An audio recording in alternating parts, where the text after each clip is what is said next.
शनिधाम की वह रात जब स्वयं शनिदेव प्रकट हुए, रहस्य और चमत्कार से भरी कथा। कहते हैं जब इंसान हर तरफ से हार जाता है, जब अपने भी साथ छोड़ देते हैं,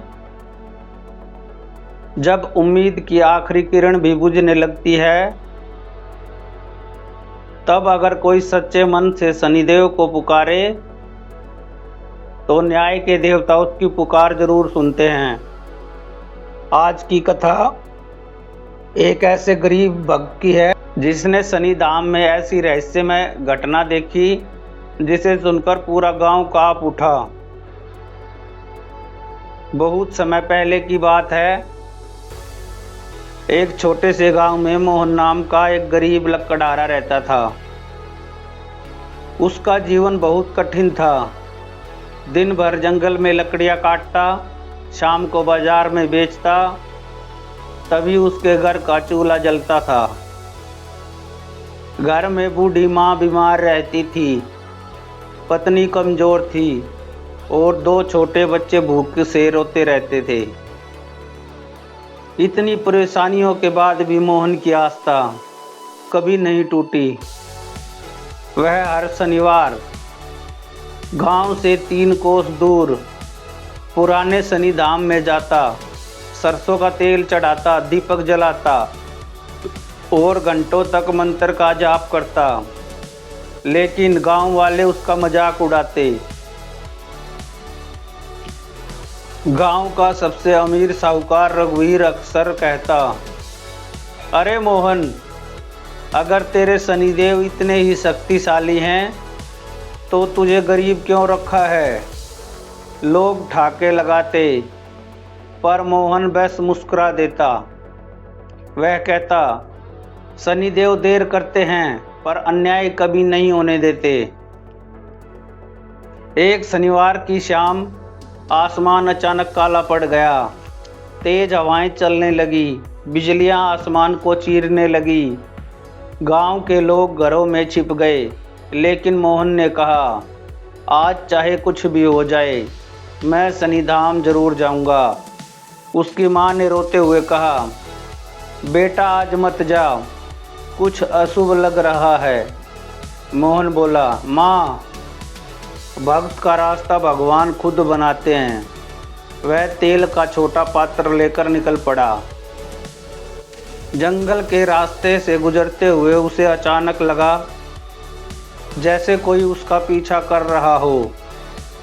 पत्तों की सरसराहट, कदमों की आहट और दूर से आती किसी अजीब घंटी की आवाज़। मोहन बार बार पीछे मुड़कर देखता, लेकिन वहाँ कोई नहीं होता।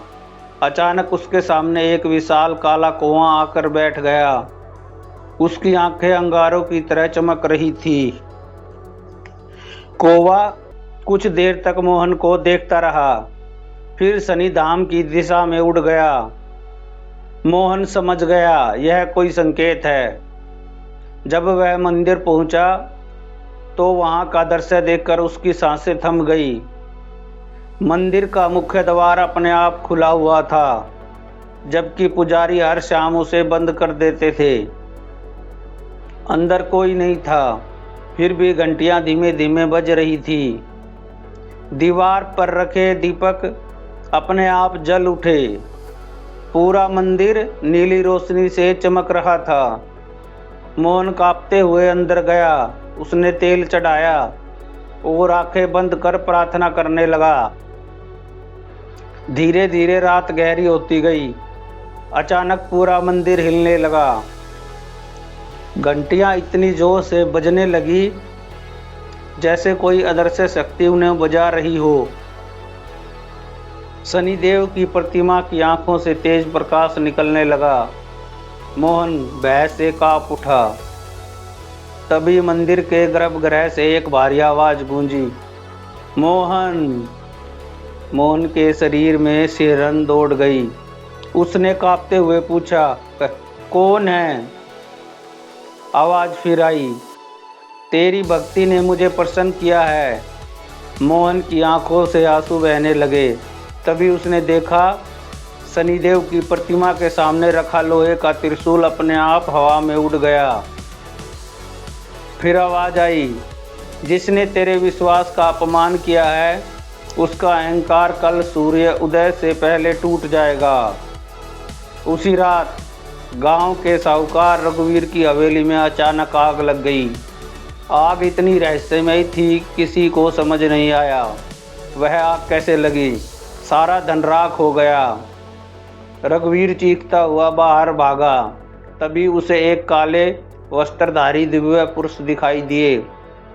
उनकी आंखें अग्नि जैसी चमक रही थी। उन्होंने कहा, गरीब भक्त का अपमान करने वाले का यही दंड है। और अगले ही पल वे गायब हो गए। सुबह होते ही रघुवीर भागता हुआ शनिधाम पहुंचा। वह मोहन के चरणों में गिर पड़ा। रोते हुए बोला, मुझे माफ़ कर दो, मैंने तुम्हारी श्रद्धा का अपमान किया। मोहन ने उसे उठाया और कहा, सच्चा पश्चाताप ही सबसे बड़ा प्रायश्चित है। तभी मंदिर की घंटी अपने आप बजी और गर्भगृह से फूलों की वर्षा होने लगी। पूरा गांव यह देखकर स्तब्ध रह गया। उस दिन के बाद गांव का हर व्यक्ति शनिदेव का भक्त बन गया और मोहन का जीवन बदल गया। कहते हैं, जहाँ सच्ची श्रद्धा होती है वहाँ शनिदेव स्वयं न्याय देने आते हैं। इसलिए कभी किसी गरीब मजदूर या सच्चे भक्त का अपमान मत करना। जय शनिदेव, जय शनिदेव, जय शनिदेव।